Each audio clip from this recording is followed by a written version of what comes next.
ugendana na Yesu akwejesha amaraso atanga amahoro ugasigara utuje n'ukuri niwe. Tujya kwigana icyigisho cyiza cyane gifite insanganyamatsiko ivuga ngo ibyawe iyo byagucikiyeho wishingikiriza kuki. Ibyawe iyo byagucikiyeho wishingikiriza kuki. Turi mu gihe kigoranye ariko ntabwo ari twebwe twenyine tubayeho mu gihe kigoranye. Ndagira ngo nongere gato ibitekerezo byanyu tubijyane tubyerekeze mu gihe cya Daniyeli yaraye. Daniyeli yabaye mu gihe hari harimo intambara zo kwigarurira ibice bitandukanye. Ibihugu byinshi bikomeye byahoraga mu ntambara kugira ngo byigarurire iby'ibinyantegenke, kandi hari ibintu bibi cyane. Uretse ibyo gusa no mu bwoko bw'Imana hari intege nkeya, kugeza ubwo amagambo Imana yari yaracishije mu bahanuzi yagendaga basohoreraho aho kugira ngo bakire imigisha iva mu kiganza cy'Imana, bakiraga imivumo ituruka mu kwirengagiza icyo Imana ibasaba. Ni muri icyo gihe kigoranye kandi gikomeye Daniyeli wari yaraye. Daniyeli yarayeho mu gihe cy'ubwami bw'i Babuloni. Ubwami bwari bugoye cyane, hari ibyo twizekana, ariko noneho kubera ko ari umuntu w'Imana, bitewe n'umugambi Imana yari ifite ku bwoko bwayo, Imana yemeye ko mu guhirima kwa leta ya Babuloni Daniyeli akaba yari muri icyo cyumba. Imana yamusohoye muri icyo cyumba, abasigaye bose bapfira. Daniyeli aburabe gutyo. Abandi basimbuye ubwami bw'i Babuloni bagiye mu mateka barababwira bati muri iyi leta ivuyeho hari abantu b'Imana ariko bari abanyagano, nimuramuka muriyegereje namwe muzagira umugisha. Ni muri ubwo buryo bahamagaye Daniyeli kugira ngo n'ubundi akomeze abe umuyobozi mu ngoma y'Abamedi n'Abaperesi.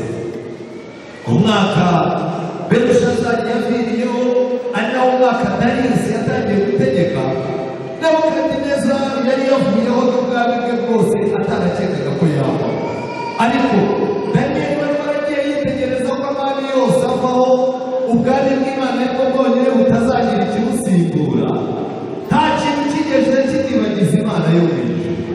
Ubwo yari umuyobozi ukomeye, arimo kurya neza, arimo kuryama neza, yari ari mu bihe by'intugunda muri leta, barimo gushaka kubaka sisiteme nshyashya mu bitekerezo by'abaturage, ariko yibutse ubwoko. Nta munezero n'umwe yagombaga kugira. Daniyeli yari amaze iminsi yisengera, yari amaze iminsi yiyegurira Imana uko bwije n'uko bukeye.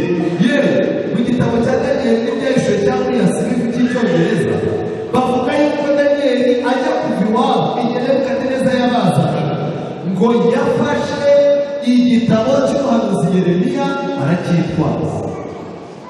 Reka mbabwire, ubuzima bwose uzajyamo wava mu Rwanda wajya hehe, ndagira ngo mbwire ngo ntushobora gutera intambwe n'imwe nziza udafite ibyanditswe byera. Daniyeli nubwo yari umuntu w'Imana kandi igihe kikagera Imana ikamuhindura umuhanuzi, ngo igihe cyarageraga akumva afite amatsiko yo kumva iby'abandi bantu b'Imana, Imana yabacishijemo kugira ngo iyo package nayo ayigire. Ariko uyu munsi wa none dufite ababwiriza badashobora gutega amatwi abandi babwiriza, ahikuka ku rusengero gusa n'ukuri babwiriza. Dufite korali zidashobora kumva indi korali, yamara kuririmba igasohoka bakajya kuri WhatsApp, bahamagara kuririmba bakongera bakagaruka. Ubwo ni ubupagani. Daniyeli yarabizi yuko Imana imukoreramo, ariko ishobora no gukorera mu bandi. Muri icyo gihe hari Yesaya, hari Yeremiya, hari Ezekiyeli, abo bose Imana yabacishagamo ibigendanye n'ubwoko bwawe. Ntukajye wizera yuko uri wenyine ari wowe Imana isigaye. Muri uwo mwaka wa mbere w'ingoma ya Daniyeli yaramerewe neza, ariko yumva umuhanda rumwe kwiyumanganya biraza. Abona ibintu yitegereza Abisirayeli ariko arangije acukura mu byanditswe yinjiye muri Yeremiya 25 yinjira muri Yeremiya 29 avumburamo yuko Imana yari yaravuze yuko ubwoko bwayo bugomba kuzataha nyuma y'imyaka 70. arangije yibutse igihe baziye arabarabara asanga igihe cyo gutaha mu bwoko bw'Imana kiregereje. ariko arebye kondisiyo Imana yasabye Abisirayeli kugira ngo ibacure, asanga Abisirayeli nta kintu na kimwe barimo kuzuza mu byo Imana ibasaba. agira impungenge yuko Imana izabongera imyaka yo kuba mu bunyage kubera ko banze kumvira ijambo ryayo n'abahanuzi babo. Daniyeli igice cya 9, Daniyeli arangije afata umwanya wo kwiyiriza ubusa ashakisha Imana, ndetse arangije yiyiriza ubusa yambaye ibigunira ahanga amaso umwami Imana kuko yashakishaga igisubizo kirambye. arangije isengesho yasenze ryari isengesho ritagira kwiyemera. umurongo wa 5 w'igice cya 9 Daniyeli: twaracumuye turi byigenge, twakoze nabi twaragomye, twarateshutse tuva mu mategeko n'amateka yawe, ntitwumviye abagaragu bawe b'abahanuzi bajyaga babwira abandi bacu n'abatware bacu n'abasokuruza bacu n'abantu bo mu gihugu bose mu izina ryawe. abantu bazaba mu nabi bakanapfa nabi, ikintu kibaranga barabanza bakaba ibyigenge, baragenda bagakora nabi bakaguma, bagateshuka bakaga amategeko y'Imana n'amateka yayo. ariko icyaha cya nyuma bakora ni ukwanga kumva abahanuzi b'Imana n'icyo ijambo ry'Imana rivuga. Daniyeli arangije abwira Imana amagambo menshi ayereka yuko ibintu byazambye mu Isirayeli. umurongo wa 18 niwo nashakaga. Daniyeli arangije arasenga abwira Imana ati: Mana yanjye, tega amatwi yawe wumve, kwejesha amaso yawe urebe, ibyacu byacitse. kandi koko byari byacitse. ariko uyu munsi wa none dufite abantu bahabwa akazi ku murenge ntazongere no kumenya amarembo y'urusengero. dufite abantu barangiza amashuri bakamukubita akazi yatangira guhembwa 500, yarangiza agatera umugongo korali y'abagabo, haba ku rusengero ntabakibikoza. ariko n'ubujiji cyane iyo Imana izamuye umuntu wayo ibigira ngo mu munezero we azohereza abanyamibabaro. nta kintu na kimwe gikwiye kumwibagiza Imana n'inzu yayo kera kirabura ntacyo. Daniyeli ni minisitiri w'intebe wubashywe, yari afite uburyo yacura Abisirayeli. iyo ashaka yari kumucyura mu buryo runaka budasobanutse ariko bagataha. ariko Daniyeli yararebye asanga abana b'Imana ubwo bagiye Imana ibizi bagomba kuzataha Imana ibizi. mujye twirinda kwitambika mu migambi y'Imana no kuyivangira. Imana igateganya yuko umuntu azabyara imaze gutunganya ibibazo afite, yarangiza umwaka wa mbere atabyaye, uwo umwaka wa 2, umwaka wa 3 bagatangira bati umugabo wawe niwe utabyara, yarangiza agaca umugabo w'inyuma, yamara kumuca inyuma bagahita bavumbura ko umugabo ari ufite ikibazo. igisubizo akabamenya igisubizo cy'uburwayi bwe, ariko yamaze no gukora icyaha. nyuma yaho kandi Imana ikazatabara, ariko agasigara n'ikimwaro cy'amateka mabi y'abanzi. nguwo umugambi wa Satani ni uko tugera ku bisubizo twashakaga ariko twaciye mu nzira zivangira Imana. Daniyeli arangije ati: Mwana, kwejesha amaso yawe urebe. mu magambo make, Mana, gerageza urebe kuruta uko wari usanzwe ureba. ibyacu byaracitse n'umurwa wawe witwa uw'izina ryawe, kuko ibyo twakwingingiye tutabigushyize imbere twishingikirije ku gukiranuka kwacu, ahubwo ni kubw'imbabazi zawe nyinshi. iyo ibintu byagucatse, nubona ibyawe byacitse, ndakwinginze ntuzagerageze kwishingikiriza kuri bene wanyu, kuko nabonye mu byago bene wanyu aribo bakongerera umutwaro gikomeye. ubone ibyago byanze muzashake kwishingikiriza ku mashuri, kuko nagiye mpura n'abantu bize amashuri menshi no kwambara inkweto batakibasha kuzitandukanya. Nubona ibintu byagucanze ntuzishingikirize ku muntu wize imibare myinshi, kuko usanga muri karitsiye afite n'ideni kuko ntazi kugabanya miliyoni ahembwa ngo ayigabanye iminsi 30. Uzishingikirize ku mbabazi z'Imana zose. Ijambo ry'Imana riratangaje. Abalewi 26:26, kimwe mu bintu bya mbere abantu bishingikirizaho cyangwa kiri mu rugo bakumva ibintu byose bimeze neza. Abalewi 26:26, Imana yabwiye Abisirayeli ngo nimvuna inkoni mwishingikirije niyo mutsima wanyu. Abagore 10 bazajya bokereza imitsima yanyu mu cyokezo kimwe bayibagerere muri Tabari. Mu gihe cy'Abisirayeli umutsima cyabaga n'ibyo biryo. Iyo rero umuntu yabonaga afite imitsima izamutunga iminsi n'iminsi, yaricaraga akanezerwa.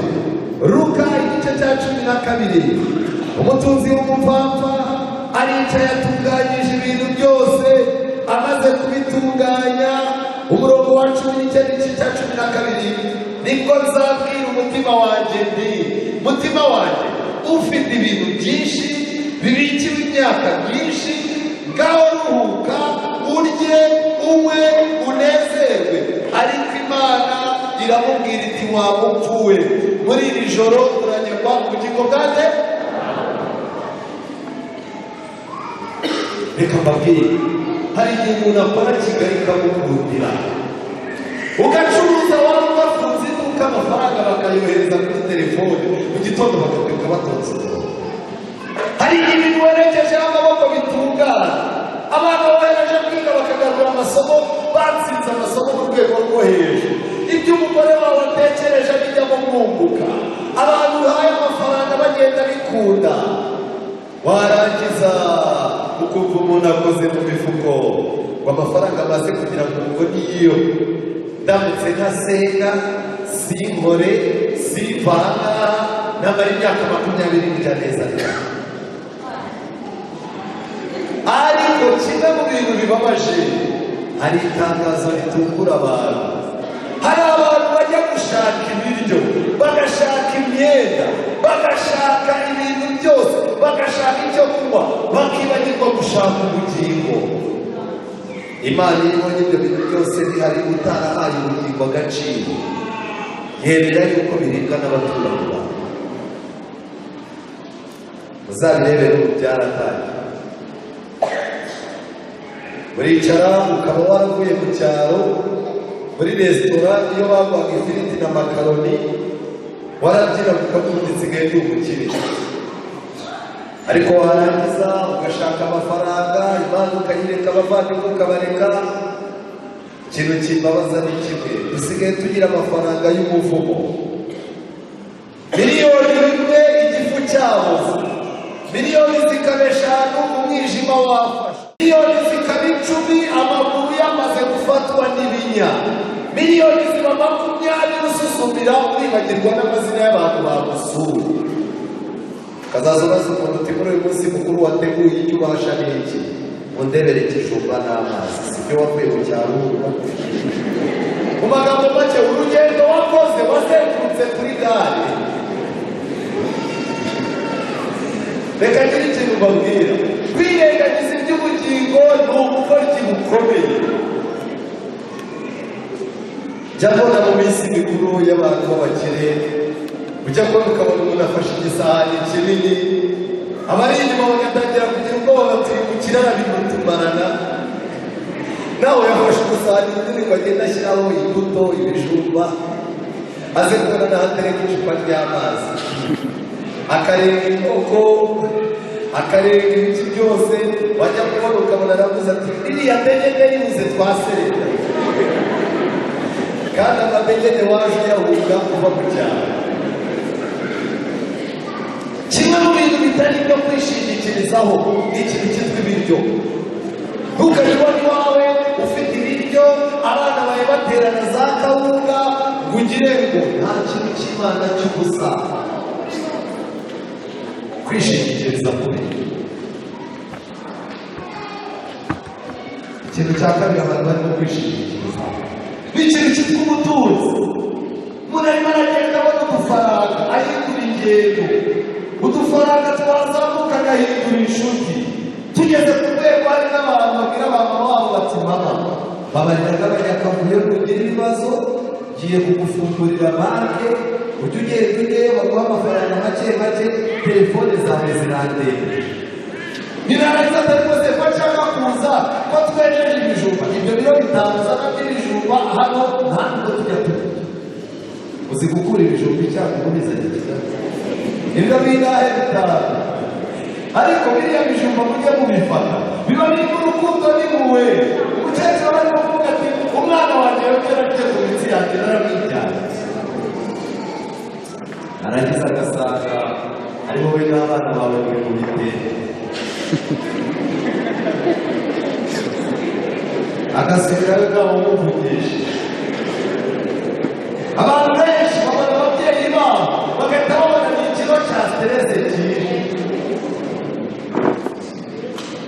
Amafaranga guhindurira inshuti barimo ziko amafaranga zigatuma umuntu ahindura nakora ariko arizo zakoreye kaburimbo arizo waje ntabwo ahindura rwose. Ese wavuga nikora itazi kuri YouTube wayihindurwa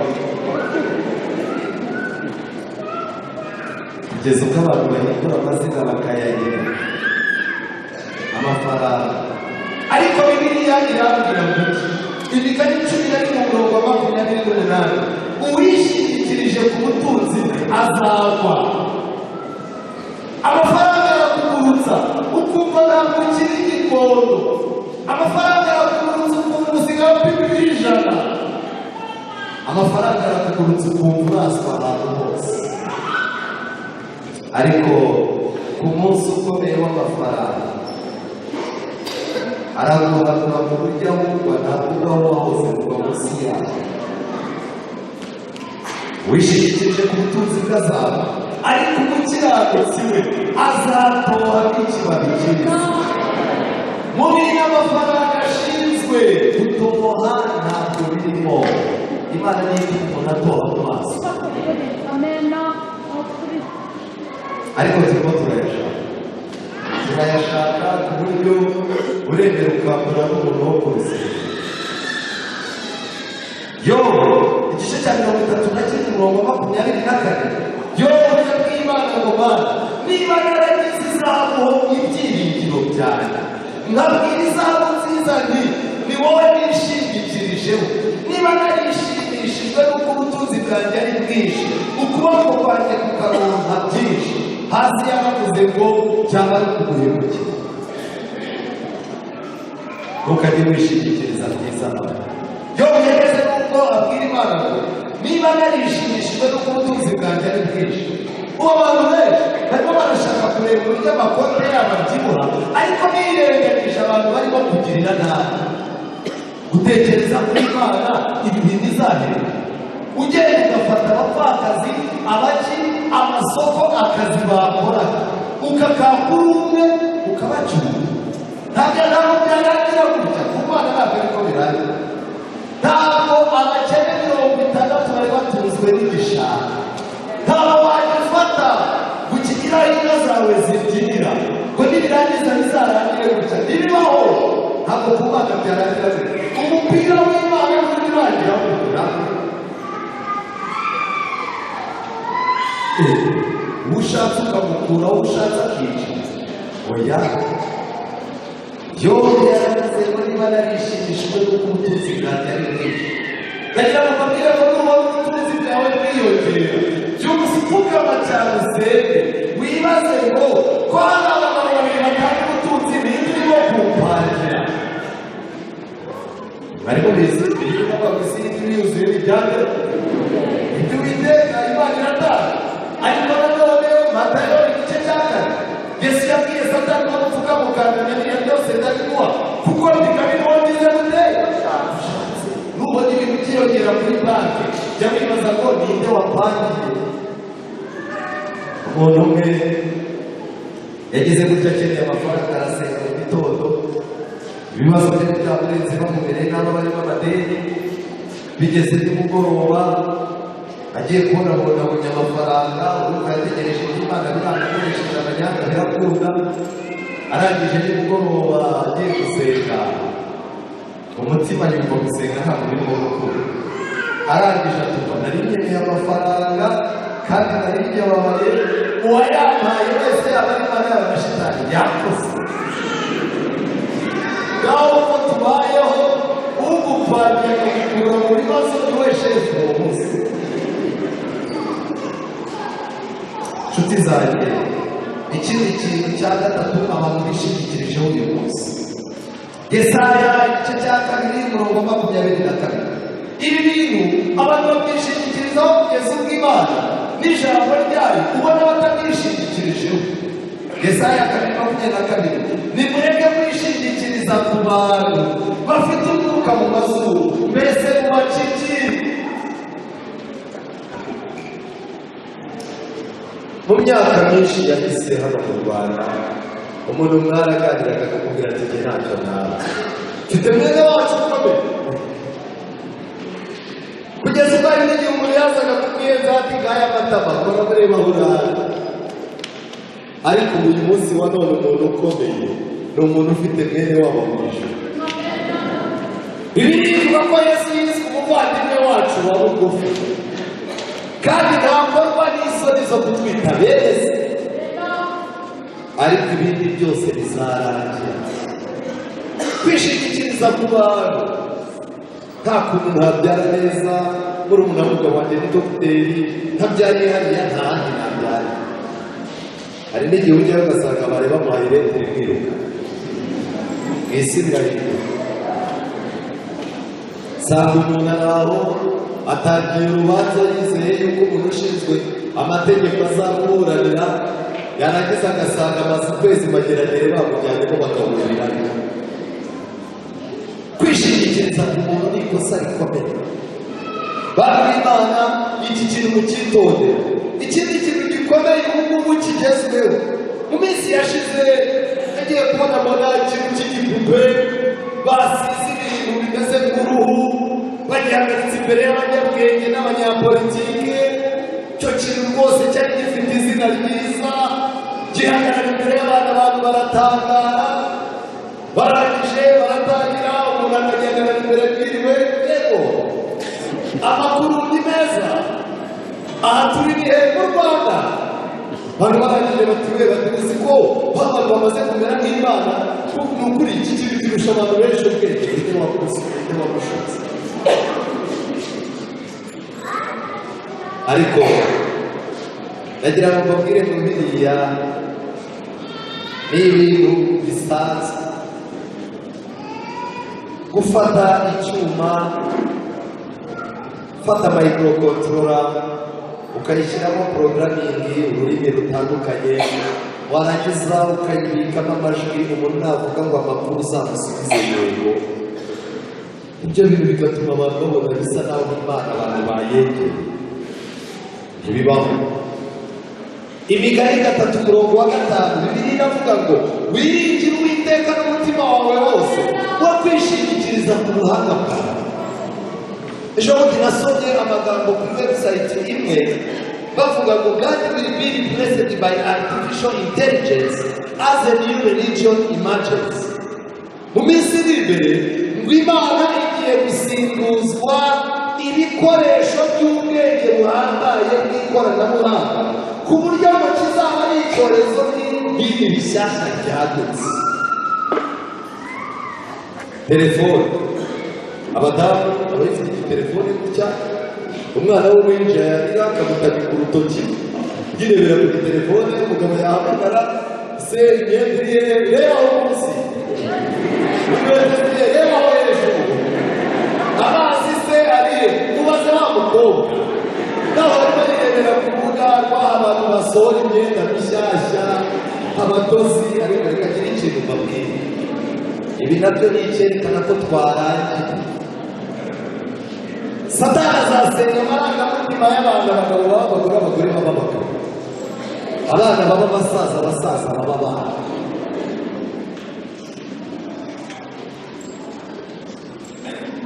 Hari amagambo nifuza ko mwumva neza. Ni amagambo ari mu igitabo cyitwa kwitegura akaga gaheruka, abakize hamwe n'abaki mu cyigisho cyitwa ishungura. Kuri paje 57 haranditse mu ishungura rikomeye rigomba kuza bidatinze, tuzaba dushobora gupima neza imbaraga z'Isirayeli. Ibimenyetso biragaragaza ko igihe cyegereje ubwo Imana izacukuza intara yayo mu kuboko kwayo, kandi izashungura ibiri ku buso bwayo byose. Ibintu byose biri ku buso bw'Imana izanyegereza imenye icyo byubatseho. Igihe kiregereje ubwo hagiye kubaho umubabaro no kujijwa bikomeye. Satani yibwira marayika azagezaho ayobya n'intore niba bishoboka. Hazaba Imana nyinshi n'abatware benshi. Ibintu byose bizaba Imana. Umuntu umuha amafaranga n'aravuga ati ni ukuri rwose uzi kuri Imana mwiza. Abanyapolitike basaza bavuga ati isikuru, abantu bababwira bati ntabwo ari umuntu uvuga n'Imana. Abagore bazaba Imana z'abagabo babo, abagabo bazaba Imana. Ababwiriza, abapasitori n'abandi bantu bakora mu bintu by'Imana bazahinduka n'Imana. Satani azabikorera ngo agabanye icyubahiro cy'Imana. Imiyaga myinshi y'inyigisho izabura. Abazaba barindutse ibitekerezo bipfuye nibo bazabanziriza abandi kugwa. Abazaba barishingikirije ku bwenge bwabo n'ubuhanga n'ubukorikori by'abantu nibo bazabera abandi abayobozi. Kugeza ubwo basubikira kuri social media ibintu yamanikiye akaboko kuri Yorodani, agahita ababwira ati barashitse ndagiye. Ari ibintu abonye kuri WhatsApp, umuntu bakamwoherereza akavidewo ngo barimo baratwika ibiti, ngo barimo abantu barimo barihakana Imana. Yarangiza nawe ataba abantu bafite logike nanjye ndagiye. Reka mbabwire, abantu bubakiye mu Kristo bwabo ku ikoranabuhanga gusa ntabwo bazaba. Wishingikirije kuki? Mu minsi yashize iyo wababwiye inkuru nziza Isabeli, iwanyu baricaraga batikabanya akavuyo tuzamuka. Haza umusore wo mu rusengero w'umukene, kiriya kijagaraye ugikuye iwawe cyo ku rusengero ntazagaruka. Hayaza uparitse akamodoka, uriya n'uwahe, uriya mwapfa kuganira, hakaza imodoka mwita ngo ni Surabayi, hakavamo umuntu uhekenya amenyo ariko ufite urukundo rutagaragara. Mwana wanjye genda ubane n'uriya nanjye na nyoko n'ubu twabakire twakundana. Imiryango myinshi yacuruje amasura y'abana babo, ariko uyu munsi wa none abantu basigaye bavuga ngo sura z'iki siyo. Minsi yashize wishingikirizaga ku mafaranga. Umuntu yakoraga n'iminsi mikuru y'amafaranga yasereguye amafaranga menshi atigeze atunga. Abantu ba kera bo hari amafaranga wagezagaho bagahita bavuga ngo kanaka yagize amafaranga n'ipusi itagira gute ntuzongere. Ubu amafaranga ariko isi ishobora kuyarigata ku buryo n'ibyo bitabo n'inoti by'amafaranga.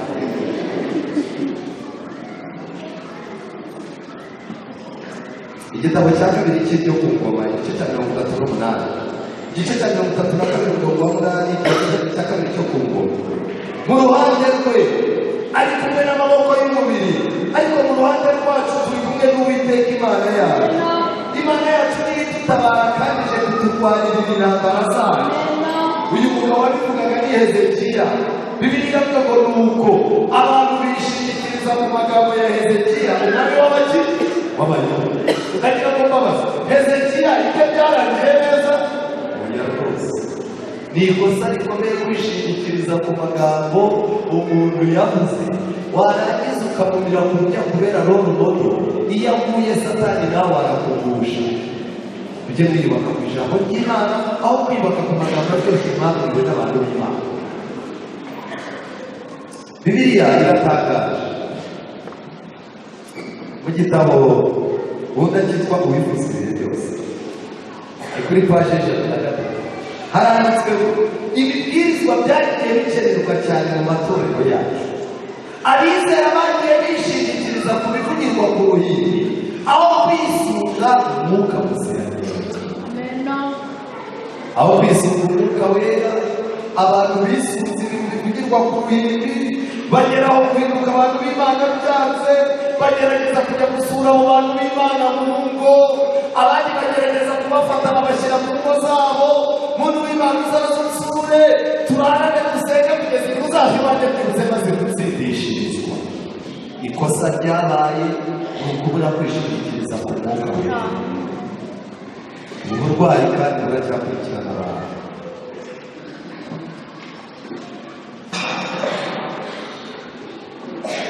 Inshuti zanjye, nimureba muri Yesaya igice cya 30 umurongo wa 12, Bibiliya ivuga ngo uwera wa Isirayeli aravuze ngo kuko muhinyuye iri jambo mukiringira agahato n'ubugoryi mukaba aribyo mwishingikirizaho, nicyo gituma uku gukiranirwa kuzabarera nk'inkike ihuba igiye kugwa ntabogamye no ku nkike ndende, kuva kwayo kuzazungurana n'indasho yayo. Imana yaganirije Abisirayeli mu gihe cya Yesaya, ariko isanga bishingikirije ku gahato n'ubugoryi gusa. Wari uzi ko hari umuntu wishingikiriza ku bugoryi bwe ukabona afite na confidence? Reka mbabwire, ariko siko dufite ubugoryi. Dufite ubugoryi bwinshi, kandi umuntu wese yihagazeho ku bugoryi bwe. Ijambo ry'Imana riratangaje.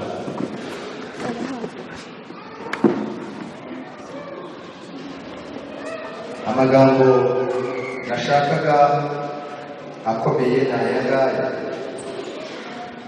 Zaburi 74:6, ni wowe njya nishingikirizaho uhereye mu ivuka ryanjye. Uyu ni Dawidi. Ni wowe wambuye mu nda ya mama, nzajya gushima iminsi yose. N'ishyano ritakaza benshi, ariko ni wowe buhungiro bwanjye bukomeye. Dawidi aravuga ati ngiyeho kumutera n'ishyano. Abantu benshi b'amadende baratangara. Tumuntu uteye ubwoba, tumuntu w'umunyagirwa ufite ibishoboka byose. Uwo nshatse kwarangara, uwo nshatse kwapfa. N'ishyano ritakaza abantu benshi, ariko ariko iyo byanshatse Imana ihinduka ubuhungiro bwanjye. Reka nkubwire, niba utangaza benshi, niba nawe ujya wumva uri kagarana Bibiliya yita ku bishyano, niba udafite Yesu ntacyo ufite. Dawidi mu gusoza ubuzima bwe, Dawidi yaricaye avuga amagambo ari muri Zaburi 119. Zaburi 119 umurongo w'116, Dawidi yaravuze ngo umbere ubwishingikirizo kuko ijambo ryawe ryasezeranye, kugira ngo mbeho nako zakozwe isoni n'ibyiringiro byanjye. Imana itubere ubwishingikirizo. Nta kintu na kimwe cyo kwishingikirizaho gihari. Icyo uyu munsi gikomeye ejo kirapfa. Ikintu umuntu yubakiyeho uyu munsi ejo kirahinduka, ariko wubatse ku Mana ntabwo ibihe bizamuhinduka. Ndabinginze muvuge na Dawidi ngo umbere ubwishingikirizo mu ijambo ryawe ryasezeranye, kugira ngo mbeho ne kuzakuza isoni n'ibyiringiro byanjye. Mana yo mu ijuru ibampere ibyiringiro bishyitse mu izina rya Yesu. Tugendana na Yesu akwejesha amarira.